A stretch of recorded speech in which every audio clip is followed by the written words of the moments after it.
Hello అందరికీ. Welcome back to Cecil and serve. ఈరోజు వీడియోలో పెసరపప్పు టమాటో ఎలా చేసుకోవాలో చూద్దాం. ముందుగా ఒక గుండెలో కొద్దిగా పప్పు తీసుకొని దాంట్లో వాటర్ వేసుకోవాలి. అందులో కొద్దిగా ఉప్పు, పసుపు వేసుకొని మంచిగా పప్పును ఉడికించుకోవాలి. ఇలా పప్పుని బాగా ఉడికించుకున్న తర్వాత ఒక 2, 3 పచ్చిమిర్చి, 2 టమాటోస్, 3, 4 ఎల్లిపాయ రెబ్బలను ఈ విధంగా కట్ చేసుకొని పెట్టుకోవాలి. ఆ తర్వాత ఒక ప్యాన్‌లో కొద్దిగా ఆయిల్ ఏసుకోవాలి. ఆ తర్వాత ఎల్లిపాయ రెబ్బలను ఏసుకోవాలి. ఎల్లిపాయలు మంచిగా కలరొచ్చిన తర్వాత ఆవాలు, జీలకర్ర వేసుకోవాలి. తర్వాత పచ్చిమిర్చి ఏసుకొని, ఆ తర్వాత టమాటోస్‌ని ఏసేసుకొని మంచిగా కలిపేసుకొని,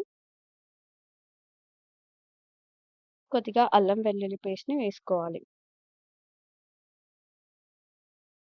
ఆ తర్వాత కొద్దిగా పసుపు, ఉప్పు, ధనియాల పొడి వేసుకొని దాన్ని కలిపేసి మూత పెట్టేసుకోవాలి. టమాటోస్ బాగా ఉడికిన తర్వాత అందులో కొద్దిగా కారం వేసుకోవాలి. దాన్ని కలిపేసుకోవాలి. ఆ తర్వాత ఉడికించుకున్న పప్పుని అందులో వేసేసుకోవాలి. వేసుకొని దాన్ని బాగా కలుపుకోవాలి.